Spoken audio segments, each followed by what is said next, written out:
can sit down now after donning your hood. We select a student who is one of the awardees to give the student address. And this year, we select Derek Kubler. Derek, please come up. Derek will give a speech on behalf of the students. And I hope you're going to be quick, Derek, okay?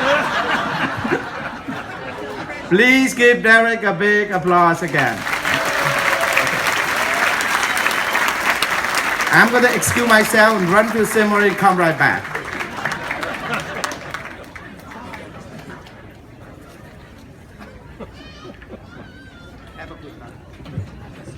Thank you, Dean Wen. I did promise to be quick, but I also promised to follow Peggy Noonan and not replace her. Just want to make that clear. But fellow classmates of 2017, here we are. We've made it. 4 years ago, we began together with intro classes and LCs like everyone else, building a broad perspective of, in a sense, all things. We signed up for 50 organizations, thinking naively that we could be like everyone else, and we still get all those emails to this day. In our intro classes, each of us froze a computer with a MATLAB loop, and we were intrigued by the repeated references to the magical carbon nanotubes. From our LCs, we realized that we couldn't trust Aristotle for physics or Zeno for math. We delved more into engineering in our sophomore years. With the common classes of differential equations and thermodynamics, we really got a better taste of what was to come. No doubt this year was a formative one, even if it was a rude awakening. I'm looking at Dr. Turo.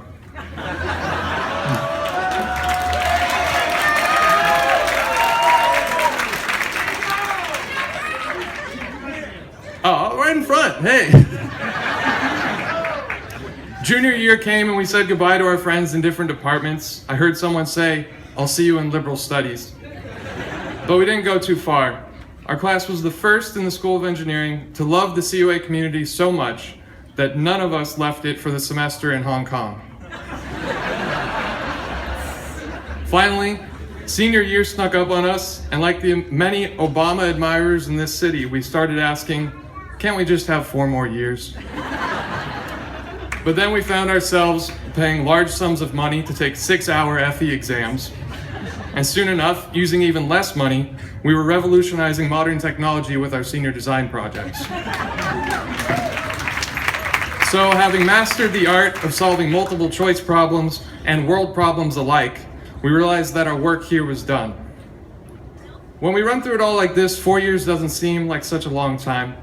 Yet, despite the brevity, I think it's safe to say that we all changed for the better in this time. We've not only learned the essentials for a career in engineering, but we've also been formed as responsible adults, committed to lifelong learning and service to our communities. And many of us have taken the advantage of the opportunity to mature in our faith. We've been given something very special here, and it wasn't just the small class size, the great weather, or the community. An education in engineering with a liberal arts background has given us the ability to solve problems and to think about those problems and their solutions on a deeper level. We have learned to ask the bigger questions, to communicate our ideas more clearly, and to better understand our relationships with each other, with the world, and with God. Unfortunately, today, we hear many misconceptions of faith and reason as incompatible, science and religion as opposed, and of engineering as a manipulation of nature or even a competition with it. But we can't settle for any of this. As St. John Paul II wrote, faith and reason are like 2 wings on which the human spirit rises to the contemplation of truth. Likewise, science is a study of God's creation, not a means to explain away God, but a means to learn about Him and be inspired by Him.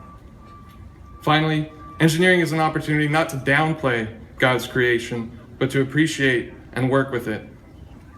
I assume that most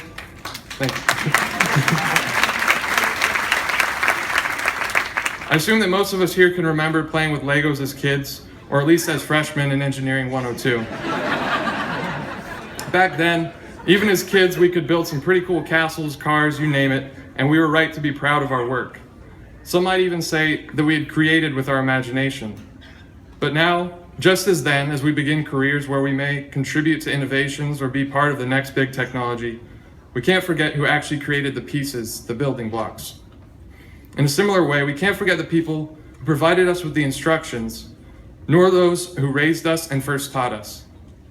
Through my semester abroad and experience with the Washington, D.C. Consortium, I had the blessing of studying at two great engineering universities in addition to CUA. While each school had its pros and cons, this exposure made me realize that the professors and the staff at CUA are unparalleled. We leave for our future grad schools and workplaces, having been spoiled by individuals who truly cared about our future and were committed to our growth, who gave us constructive criticism and spent long hours helping us improve with individual attention. For all this, we are truly grateful. So faculty and staff of the School of Engineering, we thank you.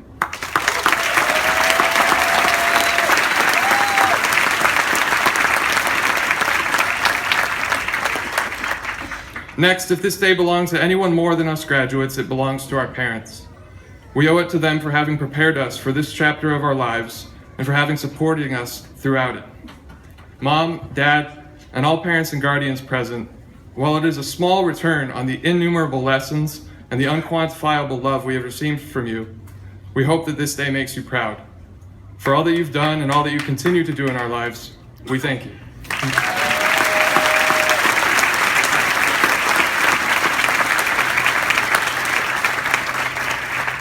Finally, congratulations to my friends and fellow classmates, the athletes, the researchers, the peer tutors, the student ministers, the CUA engineering class of 2017. If you're sitting here today, it's because you've worked hard and earned this recognition. So take pride in that and go forward from this day, continuing the excellent work. Most importantly, do so in the words of our alma motto, with God as your light. Thank you.